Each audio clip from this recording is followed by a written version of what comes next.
Só há um caminho para a felicidade: renunciar às coisas que não dependem de nossa vontade. Nesse vídeo eu vou trazer máximas do Epiteto, que é considerado um dos principais estoicos da história. Na mesma direção que essa primeira máxima, a gente tem outras. Queira ser livre. Para essa liberdade, só há um caminho: o desprezo das coisas que não dependem de nós. O caminho para a felicidade é parar de se preocupar com as coisas que estão além do nosso poder.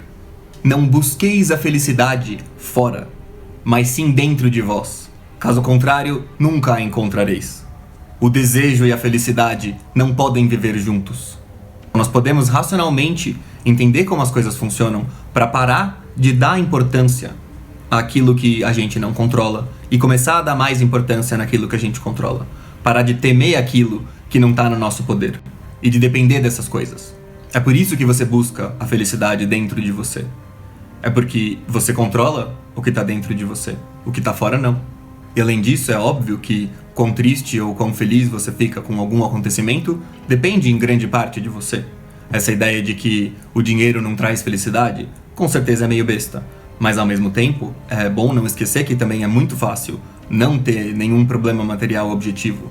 Quer você seja muito rico ou quer você seja simplesmente uma pessoa de classe média normal, que também não deve estar passando nenhuma necessidade extrema. Nesses dois casos, você é de certa forma rico. Para alguém miserável, o classe média está reclamando de barriga cheia, da mesma forma que se um rico estiver em depressão. É que é muito fácil botar fora da gente o lastro da nossa felicidade. E quanto mais dinheiro a gente tem, quanto mais poder a gente tem, mais provável da gente fazer isso, achando que não tem problema. Porque a gente vai conseguir. A gente vive conseguindo aquilo que a gente quer. Mas não é assim que funciona. O que importa não é o que acontece, mas como você reage. Se um problema possui solução, não há por que se preocupar com ele.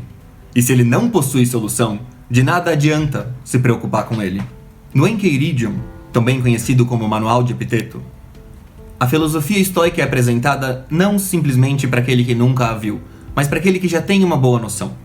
E lá você encontra as ideias condensadas, sintetizadas, mas muito bem explicadas. Logo no começo, no que diz respeito a isso de identificar aquilo que a gente controla e aquilo que a gente não controla para pautar as nossas coisas, a nossa vida naquilo que a gente controla. Ele diz o seguinte: das coisas existentes, algumas são encargos nossos e outras não. São encargos nossos o juízo, o impulso, o desejo, a repulsa. Em suma, tudo quanto é ação nossa. Não são encargos nossos o corpo, as posses, a reputação, os cargos públicos, tudo quanto não seja ação nossa. Ter com que a nossa felicidade dependa demais dessas coisas, como quem vence um cargo público, como o que acontece com o Ocidente, com se a nossa reputação foi bem ou mal em tal ou tal lugar, é pedir para se tornar infeliz.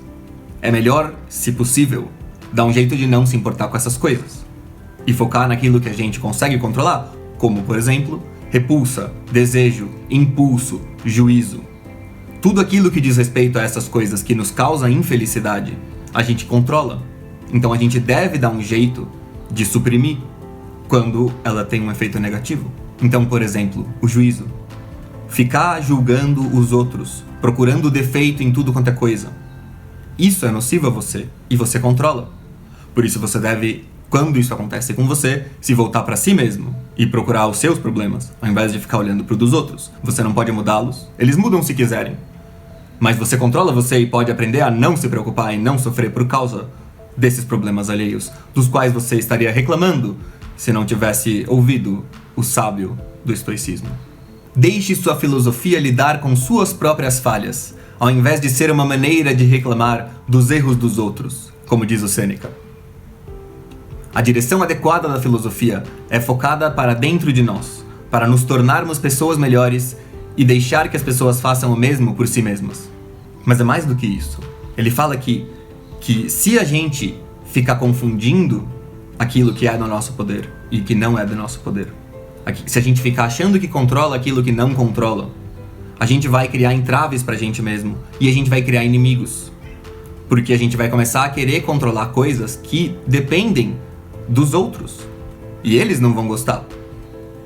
E a gente nem vai conseguir impor essa nossa vontade. A gente só vai multiplicar os conflitos desnecessariamente. E por isso, o estoico produz menos inimigos. Porque ele sabe aquilo que é dele, aquilo que não lhe concerne, aquilo que não está no seu poder. E que seria, de certa forma, insolência querer se meter nessas coisas. Pedir para fazer inimigos. Não procure fazer com que as coisas aconteçam exatamente como você deseja. Deseje que tudo aconteça da forma como acontecerá e sua vida fluirá bem. Mas como é possível? Soa bem no papel. Parece ótimo. Mas como você faz? Qual é o trabalho mental interno para ser capaz de não só aceitar, como amar as coisas como elas são? A melhor forma que eu pessoalmente tenho é de fazer o máximo possível para contemplar causas e efeitos das coisas. Sempre que você pensa uma coisa que você não gosta, que você percebe algo que você acha que não devia ser assim, você pensa, por que é assim? Como que chegou até aí? E aí você vai encontrar coisas que você gosta na causa daquilo que você não gosta. E daí você vai perceber por que aquelas causas não vão embora. É porque você não quer, é porque outros não querem. E você vai começar a perceber como tudo está interligado. Aquilo que você gosta e aquilo que você não gosta. As coisas são como são. Você pode aprender a apreciar a complexidade de como elas se relacionam. Ou você pode ficar sofrendo com aquilo que você foca e que você não gosta. Como se o que você gosta não tivesse nenhuma relação com aquilo. Mas o primeiro vai te trazer muito mais tranquilidade e por isso é recomendável pelo sábio. Contemplar a beleza do funcionamento das coisas. É melhor tropeçar com os pés do que com a língua, escreveu Zenão. Você sempre poderá se levantar, mas lembre-se, o que foi dito não pode ser desfeito. As coisas não inquietam os homens, mas suas opiniões sobre as coisas. Por exemplo, a morte nada tem de terrível em si, mas as opiniões dos homens sobre a morte os afligem, os amedrontam, os assombram. Mas como pode o estoico dizer isso tão tranquilamente? A questão é a seguinte: para o estoico, tudo aquilo que é realmente um problema é dor, é fome, são essas coisas materiais palpáveis que são relacionadas à carne, e essas coisas não vão estar presentes quando o seu corpo perecer. O que quer que aconteça não é algo que você deve temer. Isso já está resolvido. Você não vai poder coexistir ao mesmo tempo em que estes problemas, que são os únicos reconhecidos como legítimos pelo estoico, os outros ele aprende a lidar. Porque ele consegue. Então, a morte nada tem de temível para o estoico. É a ação de quem não se educou acusar os outros pelos seus próprios erros. De quem começou a se educar é acusar a si próprio. Mas de quem já se educou é não acusar os outros nem a si próprio. Porque as coisas são como são. Quando você compreende em geral, você não acusa, você entende. Você sabe por que aconteceu. A acusação ela carrega consigo algo de espanto, de não se conformar com como as coisas aconteceram, de achar que deveria ter sido de outra forma. Quando você compreende as causas dos efeitos, você sabe que não poderia ter sido de outra forma. E em geral você está implicado nisso. Ou poderia ter estado, por causa das suas preferências.